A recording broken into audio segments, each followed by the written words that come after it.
Isa na namang napakagandang pagkakataon ang binigay sa atin ng ating mahal na Diyos upang tayo muling magkasama-sama sa programang ating sinusubaybayan sa oras ng pag-aaral. Ako po si Pastor Jose Zabat Jr., ang inyong makakasama at kasama natin muli.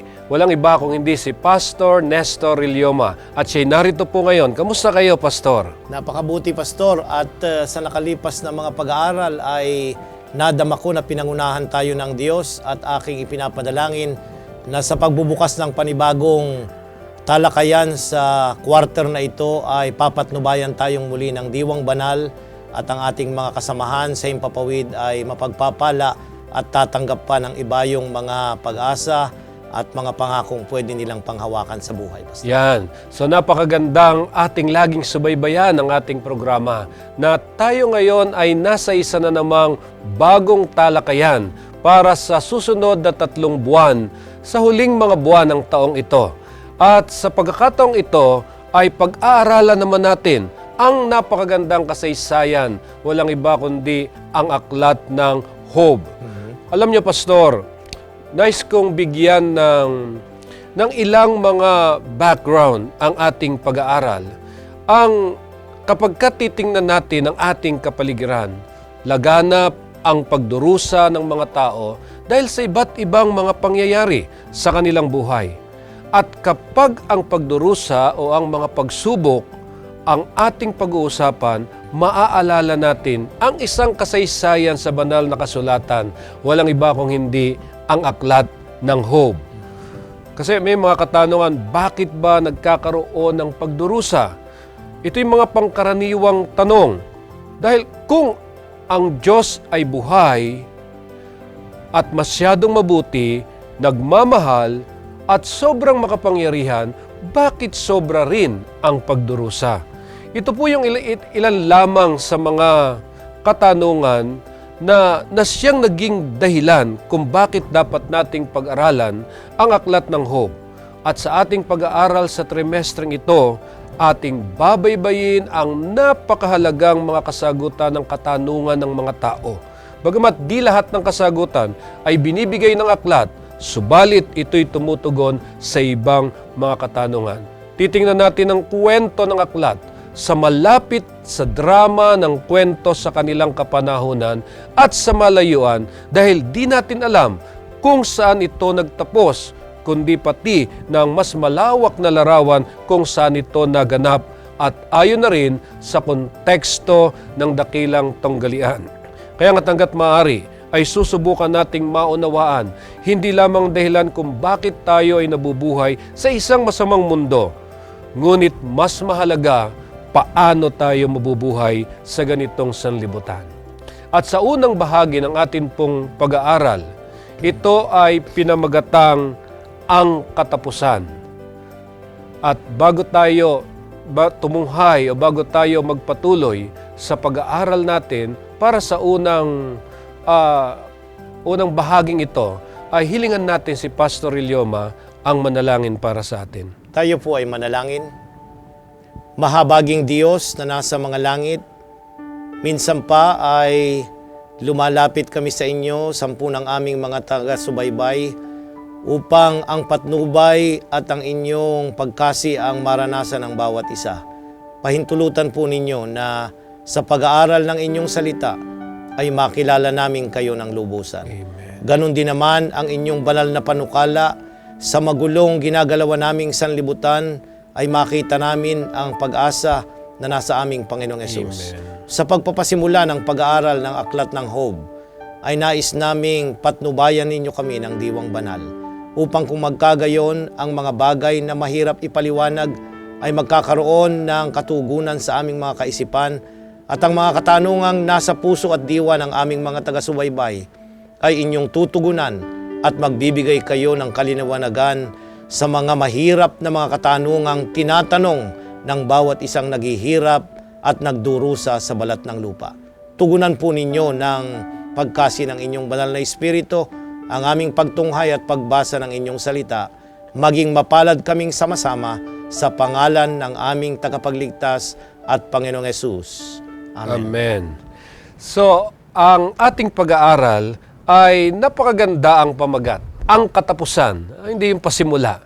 At dito po ay naisulat ang isang susing babasahing talata na ating pag-ukulan na ito ay nailagay sa Juan Kapitulo 11, talatang 25. Ganito po ang sinasabi ni San Juan sa kanyang sulat sa Kapitulo 11, talatang 25. Sinabi sa kanya ni Jesus, "Ako ang pagkabuhay na maguli, at ang kabuhayan, ang sumasampalataya sa akin, bagamat siya'y mamatay, gayon may mabubuhay siya."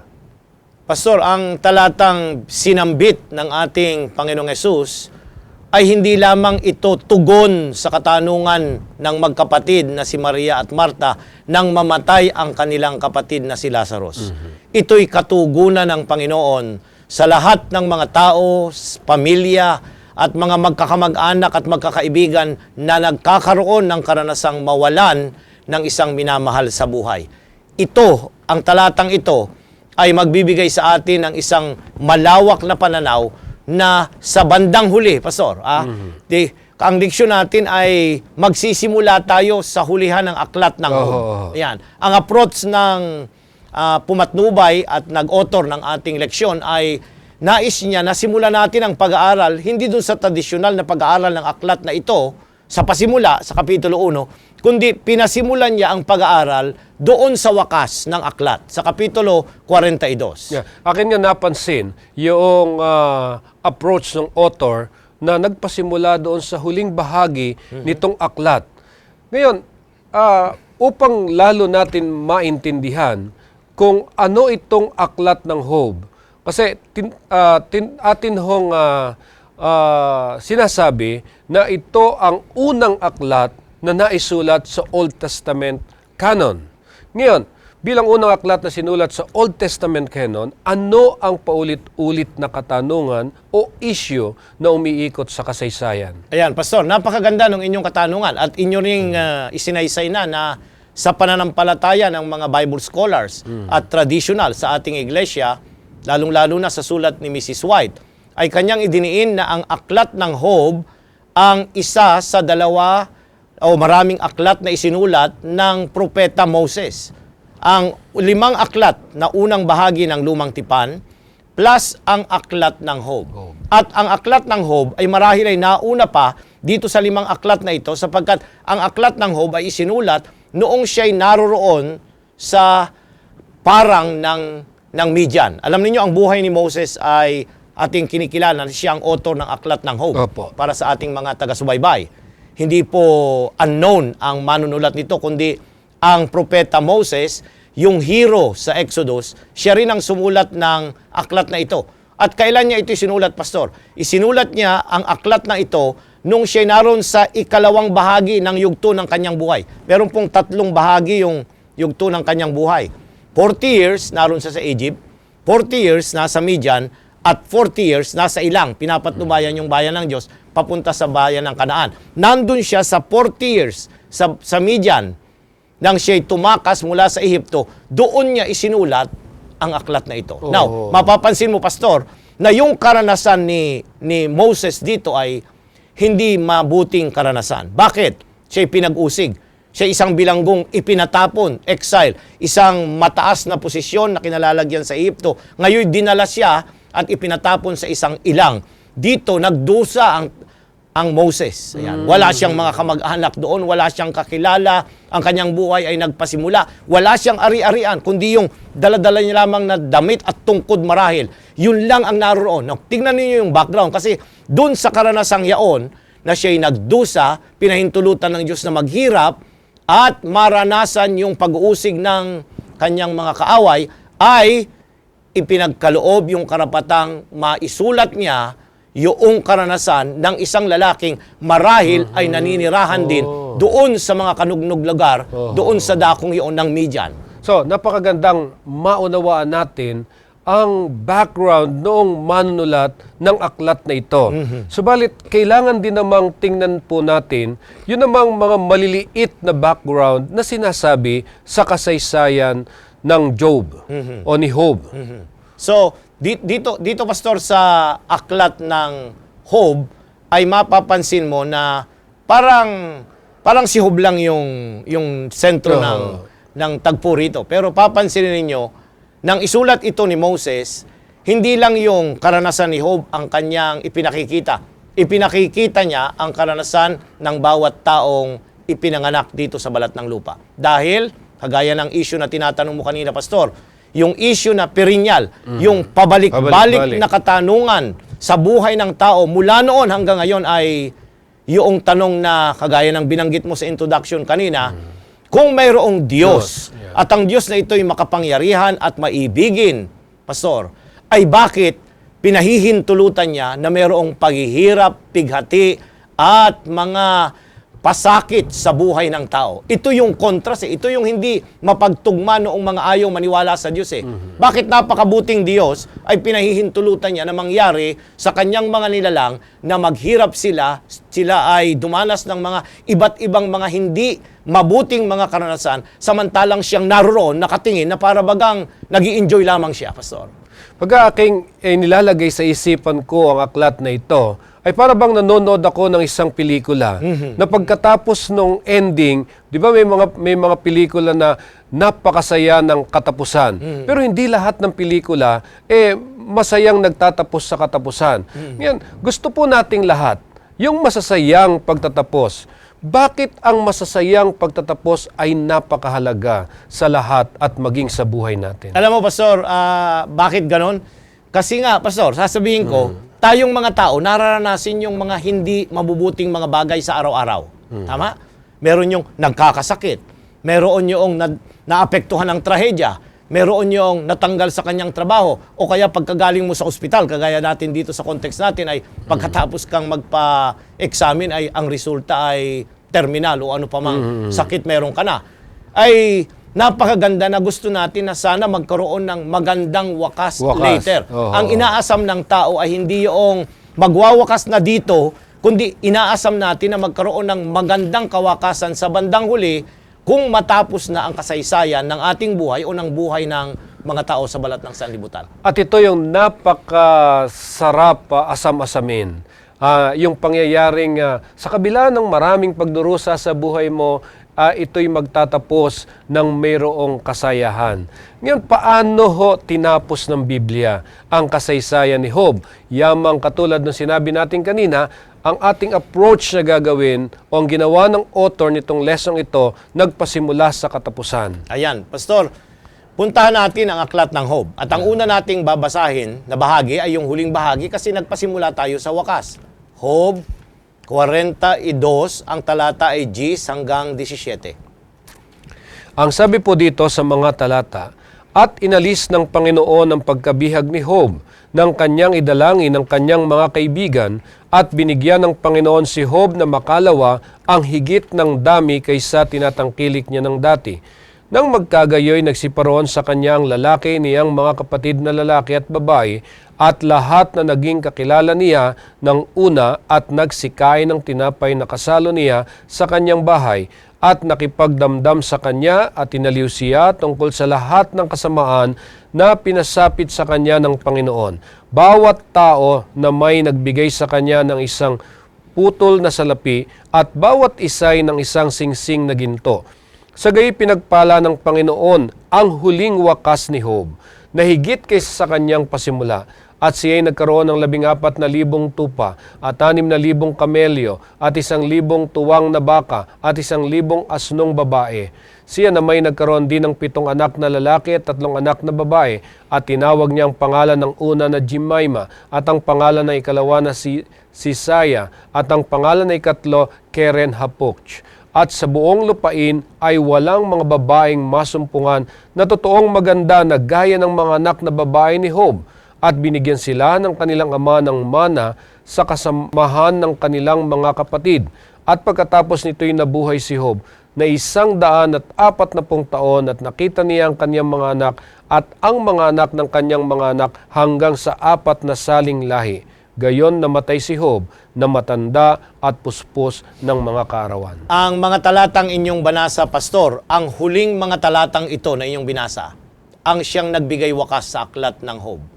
Dito, ipinakita ng Diyos na yung mga nawala ni Job sa Kapitulo 1 at 2, Pastor, ay hinigitan pang ibinigay muli sa bandang huli. Nawalan siya ng mga anak, pinalitan ang kanyang mga namatay na anak. Yung kanyang mga ari-ariang baka, kamelyo, mga lupain at kung ano-ano pa, ibinalik muli ng Panginoon. Merong restoration na mangyayari. Kaya nga dito, Pastor, kagaya ng iyong katanungan ay paano nagwakas ang aklat ng Job? Ang pagwawakas nito, Pastor, ay ang Diyos na nagpahintulot na mawalan siya at maranasan niya ang mga iba't ibang mga mahigpit na mga karanasan sa kanyang buhay. Pinalitan ito ng Diyos sa bandang huli sapagkat yung Diyos na iyon ayaw niya na ang tao'y patuloy na masadlak sa ganitong mga kalalagayan. So ito po ba ang ibig sabihin na ito yung nagagawa ng masayang pagtatapos ng isang kasaysayan? Opo, Pastor. Sa tayong mga Kristiyano, ang tema na pansinin natin dito sa banal na kasulatan mula sa Genesis, nagpasimulang walang kasalanan, masaya, walang kakulangan, walang pagsubok, walang kamatayan. Subalit nang pumasok ang kasalanan, alam natin yan, Pastor, pumasok ang lahat ng kahirapan, pighati at mga kaguluhan sa balat ng lupa. Subalit kung pupuntahan natin ang huling 2 kapitulo ng aklat ng Apokalipsis, nagwakas ito na ibinalik na muli ng Diyos, yung recreation and restoration. Ito yung tema ng banal na kasulatan. At ito rin yung tema sa aklat ng Job. Ang aklat ng Job ay nagpasimula na siya'y pinagpala at nagwakas din na siya'y pinagpala. Ang constant, Pastor, mayroong 2 constant dito. Constant ang Diyos na nagpapala. Mula sa pasimula hanggang sa wakas. At ikalawa, Pastor, na yung papansinin na constant dito, yung taong nagtatapat sa Panginoon ay mananatili hanggang sa wakas, sa pagwawakas ng lahat ng bagay. So napakagandang idiin natin yon na ang taong nagtatapat sa Panginoon ay mananatili hanggang sa wakas ng lahat ng bagay. So, maganda yung naging kasaysayan ni Job. Bagamat dumanas siya ng maraming mga pagdurusa, pero sa bandang huli, isinauli ng Panginoon ang kasaganaan na nawala sa kanya nung una. Tama yung Pastor. So, sinasabi natin na ito ay masayang pagtatapos. Yun po bang mga karakter sa banal na kasulatan, itong mga tao sa banal na kasulatan, ganun ho ba yung lahat ng kanilang naranasan? Ay, Pastor, sa ating pag-aaral ng ating leksyon ay napakaliwanag na may mga ganung nagwakas. Si Job ay maganda yung pagsasalarawan. Iba't iba ang kanyang naranasan mula sa pighati, pagkawala, pagkawasak, at panliliit at pangmamata ng kanyang mga kaibigan. Subalit, ibinalik siya ng Panginoon. Subalit, may mga ilang lalaki sa banal na kasulatan na sa kanilang buhay, sa kanilang earthly life, ay hindi nila, Pastor, naranasan na magwakas na kagaya ni Job na ibinalik yung dating nawala. Ayan. Baybayin natin ang ilang mga karanasan sa Genesis 4:8, Pastor. May isang lalaki diyan na tapat sa Panginoon. Kasi ang pinag-uusapan natin dito ay mga tapat at naglilingkod sa Panginoon. Kung sila ba ay nagwakas ng maluwalhati? Hindi eh. Dito sa Genesis 4:8. Yan. Sa Genesis 4:8, at yaoy sinabi ni Cain sa kanyang kapatid na kay Abel, at nangyari nang sila'y nasa parang, ay nagtindig si Cain laban kay Abel na kanyang kapatid, at siya'y kanyang pinatay. Darito, Pastor, ang populasyon ng mundo noon ay aapat lang. Tandaan mo yan. Aapat pa lang ang populasyon. Si Adan, si Eva, si Cain, si Abel. Ayan. Doon nangyari ang unang kamatayan sa kasaysayan ng humanity o ng sangkatauhan. Pinatay ng kanyang kapatid ang kanyang kapatid. Si Cain, pinatay ang kanyang kapatid na si Abel.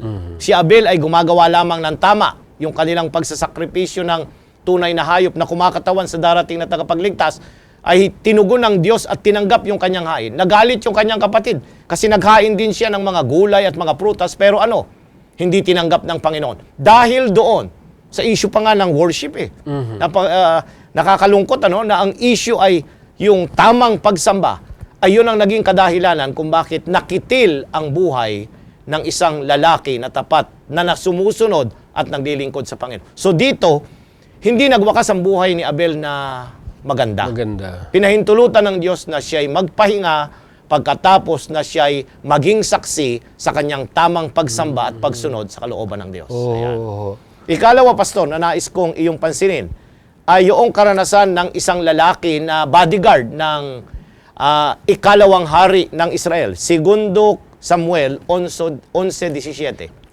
At ang mga lalaki sa bayan ay nagsilabas at nakipagbaka kay Joab na nangabuwal ang iba sa bayan sa mga lingkod ni David, at si Uriah na Hiteo ay namatay rin. Ayan. Now, napansin mo, Pastor, itong lalaking si Uriah, sabi doon, Urias. Uriah. Okay?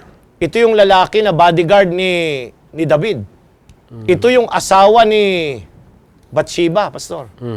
At mapapansin mo na hindi naging maganda ang kanyang wakas. Siya'y naglilingkod na tapat na kawal at bodyguard ng hari. Pero ano ang ginawa ni David, Pastor? Ay mapapansin mo na gumawa siya ng paraan sapagkat nagkaroon siya ng illicit relationship sa asawa ni Urias na naroon sa digmaan. Ay pinauwi niya para sana palabasin na yung dinadala ng asawa na si Bathsheba ay kanya para siya'y sumiping sa kanyang asawa. Subalit hindi siya umuwi sa kanyang tahanan sapagkat yun ang order sa isang sundalo. Nanatili siya at nagbigay ng order si David na pagbalik niya sa battlefield, ano ang mangyayari? Iwanan siya doon at siya'y mamatay. Narito, Pastor, ng isang lalaking tapat na naglilingkod, nagmamahal ng kanyang sambahayan. Subalit, pinahintulutan na naman ng Diyos na ang tapat na lalaking ito ay magpahinga sa kamay noong mga malulupit na taong gumawa ng masama sa kanya. So meron din pala sa mga tapat na lalaki ay hindi rin nagiging maganda ang dulo ng kanilang buhay. Tama yun, Pastor. Dahil baka sabihin ng ating mga taga-subaybay at nag-aaral ng ating leksyon dahil dun sa sinimula natin ang pag-aaral sa aklat ng Job na nagwakas ang kasaysayan ni Job na ibinalik ng Diyos, pinagpala siyang muli at siya ay nakaranas ng maraming mga pagpapala bago siya muling namatay, ay hindi po ganun. Lagi ang wakas. Pinahihintulutan ng Diyos kung minsan na may ganitong mga pangyayari kagaya ni Abel, ni Urias. Meron pa pong isang lalaki ay yun si Eli. Nais kong iyong pansinin, Pastor. 1 Samuel 4:8. Saban natin, sino ang magliligtas sa atin sa kamay ng makapangyarihang mga Diyos na ito? Ito ang mga Diyos na nananakit sa mga taga-Ehipto ng sari-saring salot sa ilang. Ayan. So, mapapansin natin na si Eli, yung haring Osias, Pastor, sa Segundo Kronikas 35. Pansinin natin ito. Mga ilang mga halimbawa. Ito na may hari, Segundo Kronikas 35, ang talata ay 22 hanggang 24. Gayon may hindi itinalikod ni Hosayas ang kanyang mukha sa kanya, kundi mapagkunwaring iba upang siya'y makipaglaban sa kaniya, at hindi dininig ang salita ni Nikayo na mula sa bibig ng Diyos, at naparoong nakipaglaban sa libis ng Megido.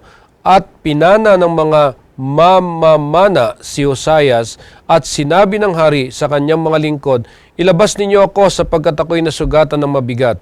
At sa gayon inalis siya ng kaniyang mga lingkod sa karo, at inilagay siya sa ikalawang karo sa kaniyang dala, at dinala siya sa Jerusalem. At siya'y namatay at nilibing sa mga libingan ng kaniyang mga magulang, at ang buong Huda at Jerusalem ay tumangis kay Hosayas. Ayan, Pastor, ito isang hari. Ito rin yung hari na mapapansin ninyo doon sa panahon ni Isaiah. King Hosea died. Ito yung panahon na sila'y masagana pero sila'y nakirelasyon at nagtiwala sa Ehipto na sila ay tutulungan ng Ehipto sa digmaan sa Babylonia. Subalit nawala ng bisa yon. Meron pang sa bagong tipan, tingnan natin ang dalawang halimbawa, Pastor. Sa Mateo 14, versikulo 10. At nag-utos siya at pinugutan ng ulo si Juan sa bilangguan. Ayan, ito yung Juan Bautista. Hindi ito yung Juan the Revelator o yung Beloved o yung Alagad. Ito yung Juan. Now, pinahintulutan. Pinsan ito ng ating Panginoong Yesus. Ito yung naghanda ng kanyang pagparito. She is the forerunner o yung precursor ng kanyang kapanganakan dito sa lupa. Subalit ano nangyari, Pastor? Nagtatapat na lalaki, nangangaral ng tama, nagbibinyag ng tama. Pero ano? Napugutan ng ulo ang lalaking ito. Ang huli na nais nating pansinin ay yung tala sa mga gawa, Kapitulo 7, Pastor. Ang talata ay 59 at 60. At kanilang pinagbatuhanan si Esteban na tumatawag sa Panginoon at nagsasabi, Panginoong Hesus, tanggapin mo ang aking espiritu. At siya'y nanikluhod at sumigaw ng malakas na tinig, Panginoon, huwag mong iparatang sa kanila ang kasalanang ito. At pagkasabi niya nito, ay nakatulog siya. Narito ang isa sa mga unang diakono ng iglesia, Pastor, si Esteban. Siya yung unang Christian martyr kung ating pag-aaralan. At siya ay pinagbabato. Anong naging kasalanan niya? Naniwala siya sa ating Panginoong Hesus. At kanyang ipinahayag yung pangalang iyon na siyang daan ng kaligtasan. Pero ano ang tugon ng mga tao? Siya'y pinatay at pinagusig. Bakit? Sapagkat yung kanyang pagsaksi ay kinakailangang magbuwis siya ng kanyang buhay dahil yun ang kanyang bahagi sa pagpapalawak ng Ebanghelyo. So, may mga purpose at layunin ng Diyos, Pastor, kung bakit niya pinahihintulutan na kung minsan yung wakas ng isang mananampalatayang buhay ay hindi kagaya ng karanasan ni Job. Yeah. So kaya nga ito yung laging pumapasok ng mga katanungan sa isipan ng maraming mga tao. Bakit may mga taong tapat, sila pa yung dumaranas ng mga pagdurusa? Maganda sana kung katulad ng karanasan ni Job na yung kanyang katapusan ay napakasaya. Pero itong mga lalaking atin hong binanggit ay nakita natin na sila'y mga tapat, subalit sa huli ng kanilang buhay naging malungkot dahilan sa ito'y naging lundo ng kamatayan. Pero ito'y pinahintulutan ng Diyos. Pastor, ano ho bang katiyakan ang mapapanghawakan natin na ang lahat ng kasaysayan sa matapat na mga anak ng Diyos ay magkakaroon ng lubos na masayang pagtatapos? Ayun, napakaganda ng puntong yan, Pastor. Nais nating pansinin na bagamat pinahintulutan ng Diyos na merong ilan sa mga anak niya o sa mga nananampalataya na magkaroon ng wakas ng kanilang buhay dito sa lupa, na panandali ang wakas, na hindi mabuti sa tingin natin na sila ay namatay, pinatay, na disgrasya o nupuman, nagkaroon ng karamdaman. Sa Apokalipsis 14, ang talata ay 13, Pastor. Isa ito sa beatitude ng Apokalipsis. Alam niyo may beatitude ang Apokalipsis, pero ito po ay nakakalat sa aklat ng Apokalipsis. Hindi po kagaya sa Mateo na sunod-sunod itong binanggit yung mapapalad. Dito ay isa sa mapapalad na binanggit ay ang Kapitulo 14, ang talata ay 13, Pastor. This is one of the Beatitudes. At narinig ko ang isang tinig na mula sa langit na nagsasabi, isulat mo, mapapalad ang mga patay na nangamamatay sa Panginoon mula ngayon, o sinasabi ng Espiritu, upang sila'y mangagpahinga sa kanilang mga gawa, sapagkat ang kanilang mga gawa ay sumusunod sa kanila. Narito, Pastor, ang tala ni Juan Revelador. Napansin ninyo na ultimong si Juan ay nang isulat niya ang aklat na ito ay siya'y nasa isla ng Patmos. Ipinatapon siya doon. Dahil ayaw ng emperador na siya'y maging saksi, kaya nga nilagay siya sa isang isolated island na walang mga taong masyado na makakakita at makakarinig ng kanyang mga itinuturo tungkol sa ating Panginoong Hesus. Pero yung paglalagay sa kanya doon, naging isang pagpapala. Kasi nagkaroon siya ng time para isulat ang huling aklat ng banal na kasulatan, at yun ay ang Apokalipsis. At bahagi ng kanyang isinulat ay itong Kapitulo 14 na pabalita nating mga Adventista, Pastor. Now, nais kong iyong pansinin. Yung talatang 6 hanggang 12, ito yung kumakatawan ng pabalita at misyon ng ating iglesia. Wala nang ibang iglesia na sumisigaw at umaangkin na sila ang may pabalita nung pabalita nung tatlong anghel. Subalit kung minsan ay kinakat natin doon sa Kapitulo 12. Bahagi nito ay yung talatang 13, at yun ay yung beatitude na mapapalad ang mga patay na nangamatay sa Panginoon mula ngayon. Bakit binanggit? Yung tanong mo kanina ay, ano yung full assurance natin? Yung pangahawakan natin. Pastor, pahihintulutan ng Diyos na physically, ngayon, yung ating buhay na hiram at maikli lang, ay pwedeng kitlin ito ng mga tao samantalang tayo narito sa lupa. Subalit ang pangako, mapalad yung mga taong yon na mamamatay, na nagtatapat at naniniwala sa Panginoon, sapagkat sila'y nagpapahingalay sa kanilang mga gawa at ang kanilang mga gawa ay sumusunod sa kanila. Na anong ibig sabihin? Yung kanilang mga gawa nang sila'y buhay pa rito, yung katapatang kanilang ipinapakita sa Panginoon, hindi malilimutan yun ng mga tao, Pastor. Kagaya nung pagbato kay Esteban. Yan. Ano pa? Yung pagpugot ng ulo ni Juan Bautista. Alam ba ninyong mas malaki ang impluensya noon at epekto noon sapagkat later on, yung Herodes natatakot na siya. Bakit? Nabuhay daw si Juan Bautista nung mangaral na ang ating Panginoong Hesus. Bakit?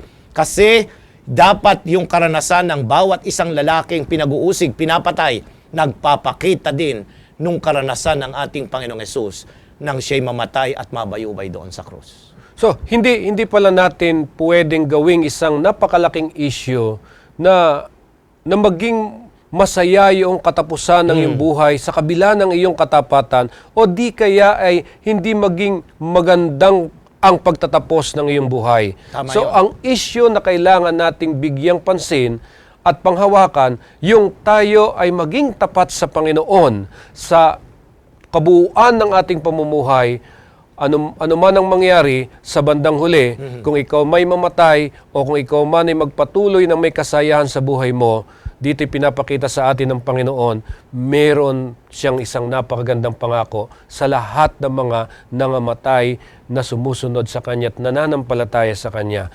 Ngayon, Pastor, balik tayo sa kasaysayan ni Job na habang ating pinag-aaralan, nakikita natin na para bang ito ay kabuuan ng pagpapanumbalik ng Diyos kay Job. Pero actually, kung titingnan natin, parang ito ho ay kasaysayan ni Job na bahagya lamang ng pagpapanumbalik na gagawin ng Panginoon at hindi pa ito ang kabuuan. Tama yun, Pastor. Yung wakas ng Kapitulo 42 ay nagwakas ng talatang 17. Balikan nga natin, Pastor. Magandang makita ito at matunghayan ng ating mga taga-subaybay. 42:17.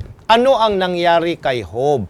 Pagkatapos na ibalik ng Diyos yung kanyang mga nawalang anak, napalitan sila, ang mga ari-arian, mga hayop, muling ibinigay sa kanya. Talatang 17, Pastor. Ang huling talata.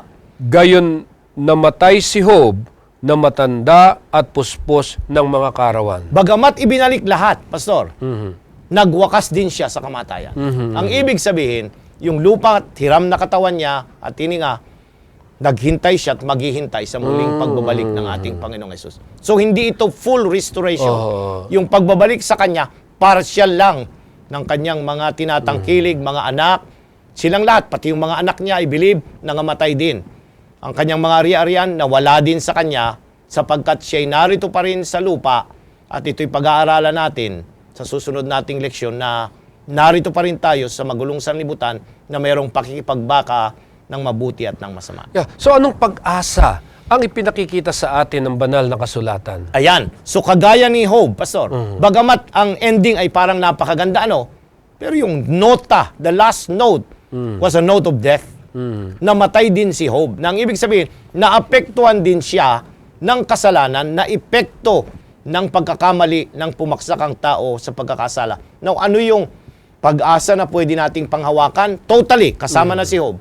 1 Corinto 4, ang talata ay 5. Kaya nga, huwag muna kayong magsihatol ng anuman hanggang sa dumating ang Panginoon na siya ang maghahayag ng mga bagay na nalilihim sa kadiliman at ipahayag naman ang mga haka ng mga puso at kung magkagayon, ang bawat isa ay magkakaroon ng kapurihan sa Diyos. Pastor, ang iyong talatang binasa ay napakaganda.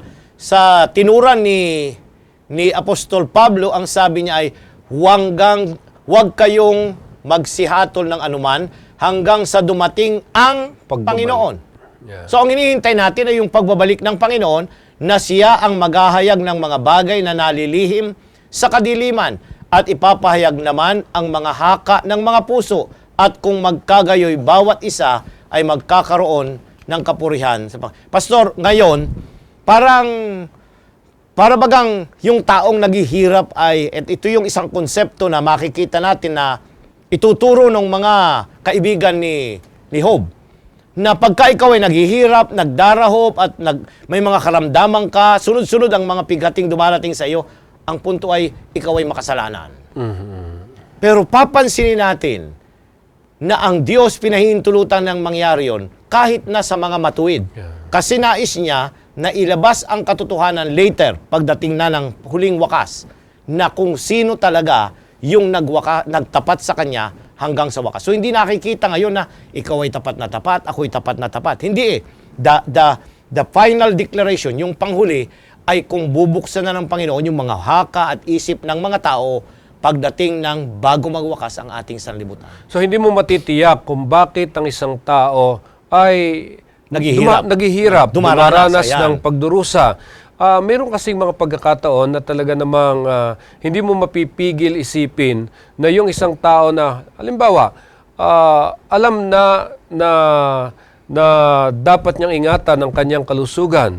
Subalit patuloy pa rin niyang kinakain yung mga bagay na hindi naman dapat fitted sa kanyang kalusugan. Hindi ho ba, dahil sa kanyang pagsuway ay kaya nakakaranas siya ng mga pagdurusa? Tama yun, Pastor. Pero hindi natin alam kung ano yung nasa puso. Yun ang mahirap eh. Yun ang mahirap. Kung yun ang nakagawian niya na, yun ang alam niyang lifestyle, wala namang nagturo sa kanya, ay pwede mo pang ipinpoint na, ayan, kasalanan mo yan. Ay marahil nga, sa tingin natin. Pero, ang Diyos, titingnan niya later, kapag ka naalaman na nila kung ano ang katotohanan sa kanilang mga buhay, ito ba babaguhin niya kung siya bibigyan ng pagkakataon? Kagaya nung magnanakaw sa krus, Pastor. Hinatulan ba siya dahil siya ay magnanakaw? O hinatulan siya ng Panginoon dahil kung siya ay bibigyan ng pagkakataon na bumaba doon sa krus at mamuhay, susunod siya sa Panginoon. Yun ang context na nais nating titignan eh. Huwag nating tingnan yung tao doon sa kalalagayan niya, kundi tingnan natin ang tao na what if he hears the message of salvation? Marinig niya yung pabalita ng kaligtasan, mabago ang kanyang buhay, ano ang kanyang magiging wakas? Will it still be the same? Gaya ng dati? Yan. Kaya nga, pinag-uusapan natin yung tungkol sa mga pagdurusa na nararanasan ng mga tao.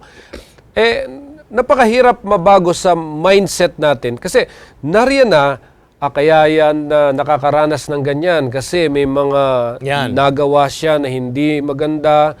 Kaya yan ang ganti sa kanya. May mga ganong mindset na ito ay nakakaharap natin sa tuwi-tuwi na. Ayan, Pastor, maganda yung puntong yan. Pero pananabikin natin ang ating mga taga-subaybay. Kasi yan ang punto noong kanyang mga kaibigan ni Job. Nung siya'y dalawin na siya'y naghihirap at nakaupo sa alabok at kinukuskus ang kanyang mga sugat. Iyon ang kanilang ini-insinuate na turo sa kanya. Subalit, ayaw niya itong tanggapin. At ang isa pa, sa lagi kong nasasaksihan sa aking mga pag-aaral na itong aklat ng Job ay mayroong napakalaking ugnayan sa mga pangyayari sa matandang tunggalian. Ngayon, gusto ho nating bigyan ng kaunti bagamat hindi pa ito ang focus ng ating pag-aaral kung ano ang papel ng mga kasulatan sa paglalahad ng kasaysayan sa mga pangyayari ng matandang tunggalian. Sa 1 Corinto Kapitulo 10, ang talata ay 11, Pastor. Ang mga bagay na ito nga'y nangyari sa kanila na pinakahalimbawa at pawang nangasulat sa pagpapaalala sa atin ng mga didinatna ng katapusan ng mga panahon. Ayan, Pastor, ano daw ang kadahilanan kung bakit nasulat ang mga bagay na ito at nangyari sa mga taong kagaya kay Job at sa mga ibang mga pangalang atin ang binanggit, nangasulat sila na paalaala sa atin ng mga dinatna ng katapusan ng mga panahon. So, ito ay magtuturo sana sa atin. Ano ang ituturo? Na tayo'y hatulan natin yung ating kapwa pagka nagdurusa at sasabihin, "Oy, ikaw makasalanan ka." Paano natin titingnan ang tao na dumaraan sa pagsubok at kahirapan? Ito yung leksyong ating babaybayin sa aklat ng Job. Kaya itong kasaysayan ni Job ay tinitingnan natin na isang simbolo gaano man kaunti ito tungkol sa tunay na pagtatapos ng lahat ng kalungkutan, paghihirap ng lahat ng tao, ipinapakita nitong ang pinakahuling pag-asa at pangakong nasa atin ay sa pamamagitan ng Ebanghelyo ng ating Panginoong Hesukristo. Ito ang higit at lubos at buo ang pagpapanumbalik kung ihahambing natin ang paraang pagpapanumbalik kay Job. So kaya dito po sa pinag-aaralan natin, ipinakita dito kung ano yung papel ng kasulatan para ilahad yung kasaysayan sa mga pangyayari ng matandang tunggalian. Ngayon, pinag-uusapan natin yung pagpapanumbalik. Sa dakilang panukala po ng pagtubos, kasi yan yung kabuuan ng pagpapanumbalik, paano pinakita naman ng propeta Daniel ang pagpapahayag ng pag-asa sa kanyang aklat. Okay. Pastor, ang pagpapanumbalik ay hindi sa ating kapanahunan. Yun ang nais ko unang idiin.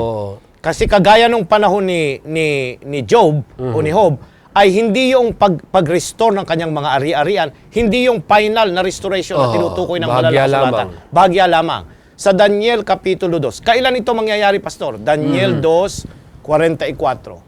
At sa mga kaarawan ng mga haring iyon ay maglalagay ang Diyos sa langit ng isang kaharian na hindi magigiba kailanman o ang kapangyarihan man niya oy iiwan sa ibang bayan, kundi pagpuputol-putulin at lilipulin niya ang lahat ng kahariang ito at siya ilalagi magpakailanman. Ayan, magtatayo ang Diyos ng isang kaharian. Ang kaharian na kalwalhatian, Pastor. At yon ay ang lahat ng mga nagsisampalataya sa Diyos, ang lahat ng naniwala sa ating Panginoong Hesus, nilinis ang kanilang mga buhay. Ito yung full restoration, Pastor. Ibabalik sa kanila. Ito yung earth made new. Ayan. Yung bagong Jerusalem na bababa dito sa lupa, ang buong lupa ay lilinisin ng apoy at pagkatapos noon, dito titira at babaguhin, magiging bagong paraiso ang buong sanlibutan. Ito yung full restoration, Pastor. Yun yung nakapananabik na pagtatapos na ng sanlibutan. Kaya nga, napakaganda yung pinahayag ni Pastor Arilioma kanina na yung pagtatapos sa buhay ni Job ay hindi pa yun ang siyang pagpapanumbalik, yung lubusang pagpapanumbalik, ito'y bahagya lamang. At ang pagtatapos din sa ating kapanahonan, hindi pa rin ito. Ang ating nais kong liwanagin yung puntong yun. Tama yun, Pastor. Kasi kung minsan ay dumadaan din tayo sa mga pagsubok. Ayan, nagpapaaral ka lang yung mga anak, marami kang naranasang kahirapan, lahat. Pagkatapos nakatapos na sila, naka-establish ng mga trabaho, nakabili ng magagandang tahanan, nagkaroon ng mga sambahayan, parang tuwang-tuwa na tayo, di ba? Ay nakakagalak yun nakikita natin na, uy, ang pamilya mo maganda, maayos na. Pero hindi yun ang wakas Hindi yun ang pinananabikan natin. Panabikan natin yung final na pagwawakas ng lahat ng bagay, yung final na ending na hindi na tayo maaapektuhan ng kasalanan. Wala nang paghihiwalay, wala nang kasalanan, kundi iba yun ng mga pagpapala at kalwalatian ang ating tatamasin. At isa pa na dapat natin sigurong bigyan diin sa kapakanan ng ating mga taga-subaybay, lalo na yung nailagay ng malalim na sa ating kaisipan na kapag ikaw ay namatay, lahat ng bagay ay tapos na. So bakit po ang kamatayan? Hindi siya ang katapusan sa bawat bagay, lalo tigit para sa tapat ng mga anak ng Diyos. Ayan, napakaganda nun, Pastor. Hindi ang kamatayan ang wakas ng lahat ng bagay para sa mga tapat na anak ng Diyos. 1 Corinto, punta natin si Apostol Pablo, Pastor, kasi siya yung may masterpiece. Ano ang mangyayari sa tao pagkatapos ng kamatayan? 1 Corinto, ang kapitulo ay 15, ang talata ay 21 hanggang 25, Pastor. Sapagkat yamang sa pamagitan ng tao'y dumating ang kamatayan, sa pamagitan din naman ng tao'y dumating ang pagkabuhay na maguli sa mga patay. Sapagkat kung paanong kay Adam ang lahat ay nangamamatay, gayon din naman kay Kristo ang lahat ay bubuhayin. Datapwat ang bawat isa'y sa kanyang sariling katayuan. Si Kristo ang pangunahing bunga, pagkatapos ay ang mga kay Kristo sa kanyang pagparito. Kung magkagayoy darating ang wakas, pagka ibibigay na niya ang kaharian sa Diyos sa makatwid bagay sa Ama, pagkalilipuli na niya ang lahat ng paghahari at lahat ng kapamahalaan at kapangyarihan, sapagkat kinakailangang siya'y maghari hanggang mailagay niya sa ilalim ng kanyang mga talampakan ang lahat niyang mga kaaway. Narito, Pastor, papansinin natin na ang kamatayan ay dumating sa karanasan ng tao mula sa panahon ni Adan. Ayan. So dito, mga kaibigan at mga taga-subaybay, nagsimula ang kasalanan nang ang tao ay mahulog sa unang-unang pagkakataon sa karanasan ni Adan. Subalit, merong ikalawang Adan. Yan ang concept ng banal na kasulatan. At yun ay ang ating Panginoong Hesukristo. Yung unang Adan, sumuway. Yung ikalawang Adan, siya ay sumunod. Yung isa, nawala ng buhay at nagsimulang mamatay ang buong sansinukob. Kay Kristo, namatay siya, pero dun sa kanyang kamatayan, nagkaroon tayo ng pag-asa na hindi yon ang wakas. Yung kamatayang tinutukoy dito, Pastor, ay yung kamatayan ni Kristo na magdadala ng pag-asa sa atin. Namatay ang ating Panginoong Hesus upang magkaroon tayo ng pag-asa na hindi yun wakas, na silikuran ng libingan, ay meron siyang pag-asa na muling bubuhaying muli kung muling magbalik yung author niyong Panginoon na namatay doon sa Kalbaryo para sa Kanya. Tayo po'y naliwanagan sa napakagandang nasaysay ni Pastor Ilyoma na ang kamatayan ay hindi siyang katapusan para sa mga tapat na nagtitiwala sa ating Panginoong Diyos. Amen. Kaya nga, ating panghawakan itong mga pangakong ito na kahit tayo dumaranas ng mga pagdurusa o maging dulo man ito ay kamatayan, basta tayo tapat sa Panginoon, mayroong katiyakan na buhay na walang hanggan. Amen, At Pastor. ito yung tinuturo ng aklat nitong si Job. Dahil kung titingnan natin, binibigyan niya ng diin ang isyong ito ng kamatayan at pagkabuhay. Ayan, Pastor. Pastor. Pastor, dito sa tala ng Job, ay mapapansin ninyo na marahil ay si Moses ay nagkaroon ng isang pagkasi ng banal na espiritu na naunawaan niya. So, kasi ang sumulat ng aklat ay si Moses. Si Moses. At ginagamit niya lamang ang kasaysayan ng Job na ipakita ang isang katotohanan. Dito sa Kapitulo 14, ang talata ay 14 at 15, Pastor, ng aklat ng Job. Ang isang tao ay mamamatay. Mabubuhay pa ba siya? Lahat ng araw ng aking pakikipagbaka ay maghihintay ako hanggang sa dumating ang pagbabago. Ikaw ay tatawag at ako'y sasagot sa iyo. Ikaw ay magtataglay ng nasagawa ng iyong mga kamay. Ayan, Pastor, nagtatanong dito si Job. Ang sabi niya rito, kung ang isang tao ay mamatay, mabubuhay pa ba siya?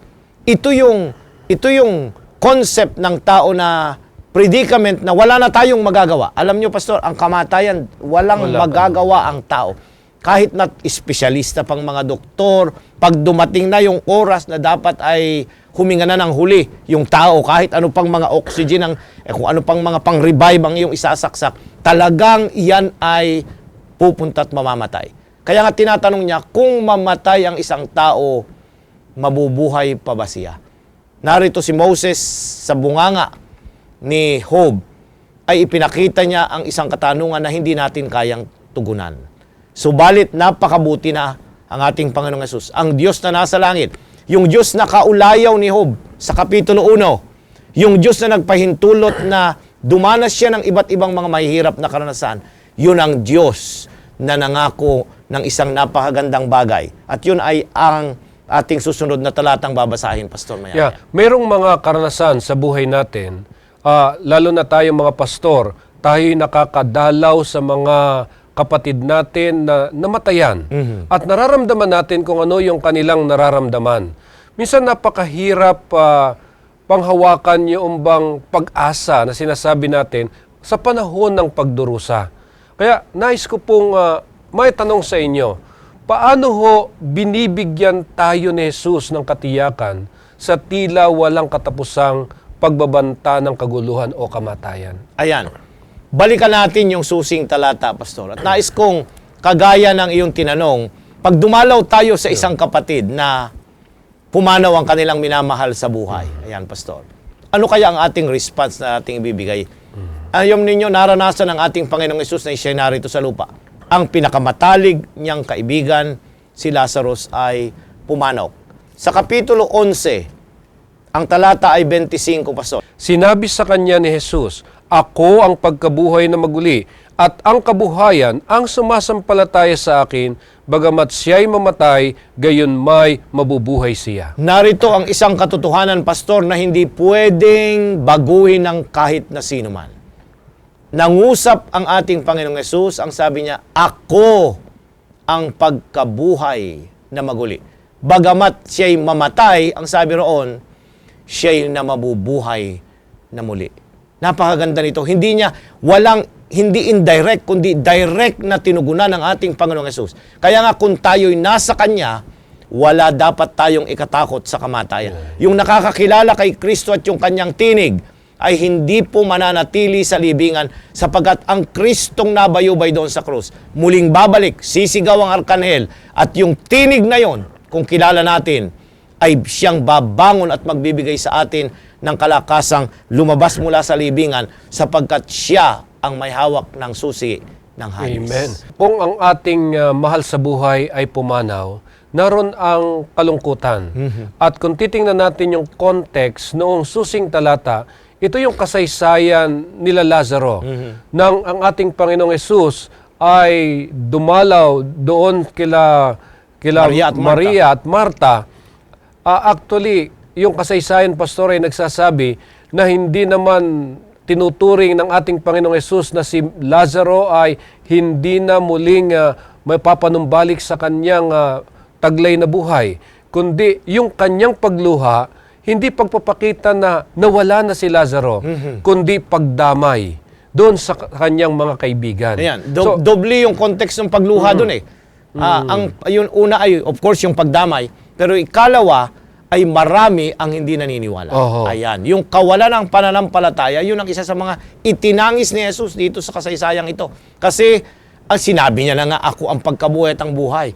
Ultimong si Marta, sa talatang 24, ang sabi niya, naniniwala ako, pero sa huling araw. Ayan. So, pinaniniwala niyang merong resurrection at the end. Doon sa huling pangwakas. Pero nung narito sa lupa ang ating Panginoong Hesus, Pastor, na ito yung puntong nakuha ko rito sa pag-aaral natin eh.